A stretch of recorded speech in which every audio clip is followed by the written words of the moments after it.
What is up, guys? Week 1 is here.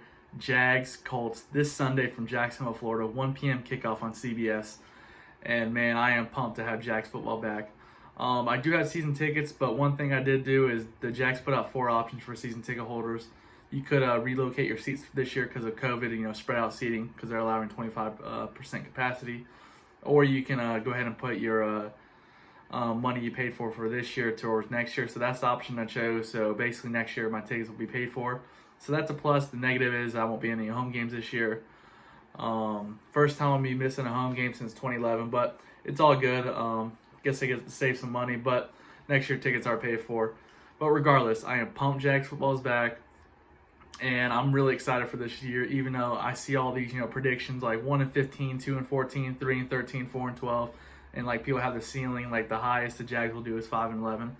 Now I might be a little biased, but I think the Jags can go around the 7-9, 8-8 range, hopefully 9-7. The defense is definitely, I think, gonna struggle early on in the season, but I think the offense is definitely gonna be really improved from last year, and I think that's where a lot of so-called experts say the Jags don't have any weapons, but that's probably just me being biased. But we do have DJ Chark. Visca, the rookie from Colorado, Conley, D.D. Westbrook, Keelan Cole's had a great camp, and Colin Johnson.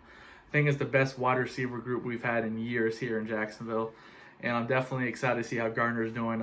Been watching a bunch of training camp videos. Unfortunately, couldn't go to training camp this year because of COVID, but was able to watch a bunch of small little clips from reporters and also from what the Jags posted, and then read a bunch of articles from local reporters and media and stuff like that. They did talk about how Gardner has looked really good. The receivers look really good. The offensive line looks a lot improved, but also this is practice. There was no preseason games. You're not really going on any scrimmages against other teams. We were supposed to scrimmage against the Tampa Bay Buccaneers during training camp, so that was a no-go, obviously, because of COVID. So you're basically just going off, practice, and you see these guys every day. So you're basically, you're going to look better than you probably are. But either way, definitely am excited. This video is not really going to be like a prediction or of what I expect to happen with the Colts and Jags. More so what I'm looking forward to. So let's get right into it. The first thing I'm looking forward to is seeing James Robinson, the undrafted rookie, who's getting the starts. And then we'll have Chris Thompson in the backfield as well. Raquel Armstead's on IR, and so is Zigbo. We did sign the running back from the Bucks. But basically, it's just going to be the Chris Thompson and James Robinson show. And Chris Thompson's going to be more so that third down receiving back. And when he's healthy, he produced really well for Gruden in Washington when they were called the Washington Redskins, now the Washington football team. But if he can stay healthy, I think he's going to be a good third down receiving back for Gardner Minshew. But yeah, James Robinson, definitely looking forward to watching him. Was watching a bunch of his highlights, and he looked very elusive. He can, hit the hole really quick, and he can break off some tackles and stuff like that. So we'll see how he does. Obviously, we cut Leonard Fournette about last week or a week and a half ago, and he signed with the Tampa Bay Buccaneers. Yeah, I'm one of those, I'm not a huge fan of Leonard Fournette, never was, but he was productive in some way, but I don't think he is good as what his stats showed from last year. He had a lot of the week 3 Thursday night game against the Titans. He was negative 14 yards or something like that until he broke off that 60 or 70 yard run. So definitely made his stats look better. He had a few good games last year, but other than that, a lot of only one big run, and that made his stats look a lot better. And he only had 3 touchdowns. But I think you see media talking about, well, Jags are tanking, they're getting rid of all these people. In my eyes, I can understand where people are getting that idea from, but also I think the Jags are trying to clean house, as in to get rid of the bad locker room guys. Not saying that Ronnie Harrison or Leonard Fournette were bad guys in general, or bad people. Just I don't think maybe they fit the culture or the other players in the locker room. So they did what was best for the organization and the current players they have. So yeah, speaking of Ronnie Harrison, got traded to the Browns for a 5th round pick, and the former Green Bay Packers 2nd round pick, who spent last year with the Dallas Cowboys, Josh Jones, will begin the start. They said he's looked pretty good in camp, and he was kind of beating out Ronnie Harrison anyway, so that's why they kind of traded him. And also, you can tell Ronnie Harrison didn't like Jacksonville after that tweet. He tweeted he's glad to be out of Jacksonville. But yeah, also more for the offense. Obviously, James Robinson. Looking forward to watching the offensive line. They said they looked a lot better, but like I said earlier, that was during training camp.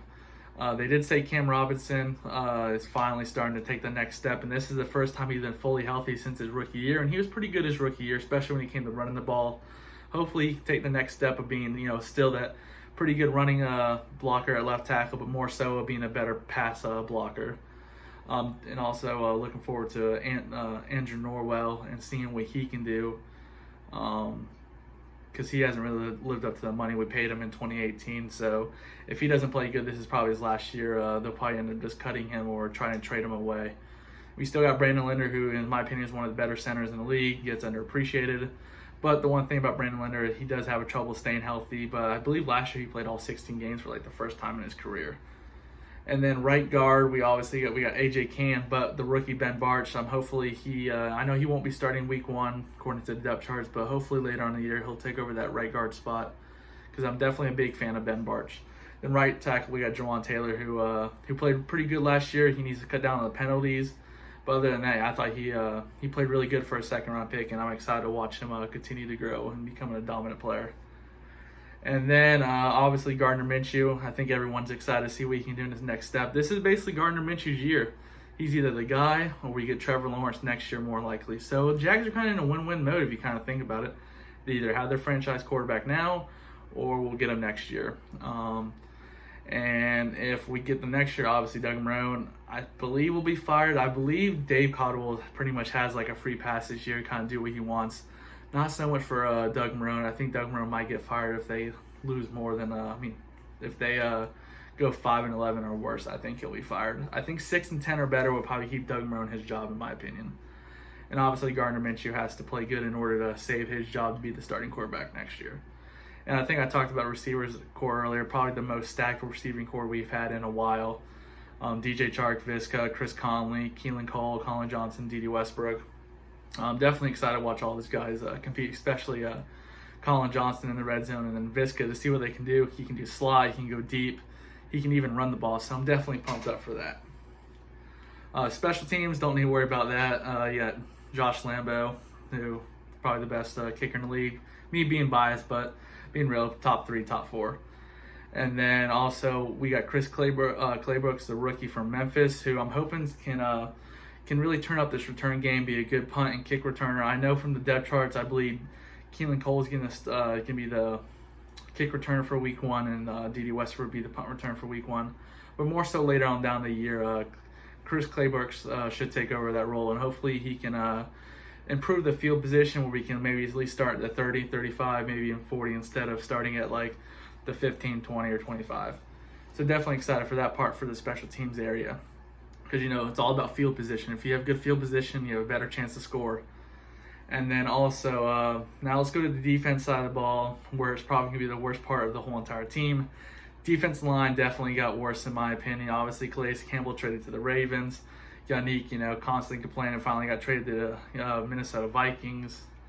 And then you basically have rookie Chason, Josh Allen. Those are your 2 main edge rushers, and he's still got Timmy Jernigan, who we signed in July in free agency. He used to play for the Philadelphia Eagles, and he's actually from Lake City, which is a area around Jacksonville, and he's super excited to be here. So I'm excited to see how he's going to do. I read the reports from camp that he's doing pretty good. He was doing good in camp.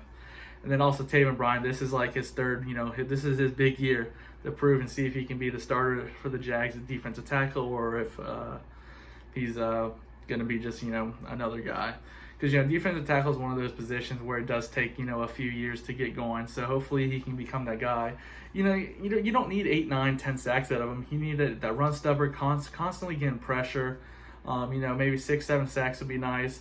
Obviously, we would like more sacks, but more so just stopping the run and getting pressure to help, Josh Allen them on the outside. And Josh Allen, in my opinion, is going to be a beast in the league. Had 10.5 sacks last year as a rookie. I expect him to have 10 or plus sacks this year. Linebacker core, in my opinion, though, did get better from last year. Last year, we got tore up with injuries, and just the depth in general, the whole entire year was bad. But you got Miles Jack, Joe Schobert, and then also you got Leon Jacobs. Those are your three, starters. We also got Quarterman, who went to high school here in Jacksonville, went to college in Miami. Excited to watch him on special teams. Hopefully he gets a little playing time here and there. Quincy Williams went in IR, which is unfortunate. I think he'll be back probably later in the year, in my opinion, and just hopefully he can continue to stay healthy, or try to stay healthy, because he has a speed to be good in that Telvin Smith type of role. Now for the secondary, it's a pretty young secondary, and also like this is like the kind of like a new secondary. What I mean is that this is like the first time they're all playing together. Yeah, you had Jared Wilson here last year, DJ Hayden, Trey Herndon, but with Josh Jones and also C.J. Henderson adding coming into the mix, this is the first year all 5 of those guys are going to be playing together. Now, I'm a big fan of Trey Herndon. Last year he started off pretty slow. First 2 games got torched and all that, but later in the year he definitely picked up, and I think he has a chance to definitely prove to be the number 2 corner for the Jags. C.J. Henderson will be the number 1. I don't know if he'll be number 1 going into week 1 or if he'll be number 2, but at the end of the year,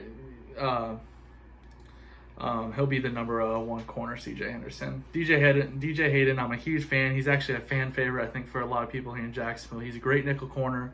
Yeah, he had his struggles, with Oakland, Detroit, and all that, playing on the outside, but he definitely found his groove playing in nickel position. As long as he can stay healthy, a lot of these players on the team, they have trouble staying healthy. If he can stay healthy, he'll be a really good player, in my opinion, top 5 nickel corner in the league when healthy. And also, he's the oldest guy in secondary at 30 years old. Then Jared Wilson, I see people comment and talk about him on Jags fans posts and all that, of how bad he is. He's not that bad. He's one of those players that won't make a big play but won't give up a big play. Does that make sense? He's just kind of there. So I guess you can say average free safety. And then Josh Jones, obviously the starting strong safety. This is his 13th play for. He was 2nd round pick for the Packers last year. Played for the Cowboys. And sometimes, a new city, new town kind of get your get you going. And Doug Marrone definitely had a high praise about him, and I think he's excited to become the starter for the Jags at safety. So yeah, some matchups to look forward to is obviously, the first thing Jags need to do is stop the run. We struggled stopping the run last year. If we can stop the run, because the Colts have some good running backs, Marlon Mack, I believe Jonathan Taylor they drafted, and they also have Hakeem Hines, I believe, and a few other running backs. So they're definitely stacked at running back. They have arguably the best offensive line in the league. And they have probably future Hall of Famer Phillip Rivers throwing the ball, which Phillip Rivers, he's had the Jags number all the time. And we always struggle against Phillip Rivers. So that does make me nervous. But I do think we can, DJ Chark can, in the receiving corps, definitely go against their secondary pretty well, even though they do have some pieces in the secondary, like Malik Hooker. They did sign Xavier Woods from the Vikings and free agency, and obviously their linebacker core, Darius Leonard, that's a beast. And I believe they also had DeForest Buckner they traded for from the 49ers. So their defense line's pretty good. Linebacker core is good.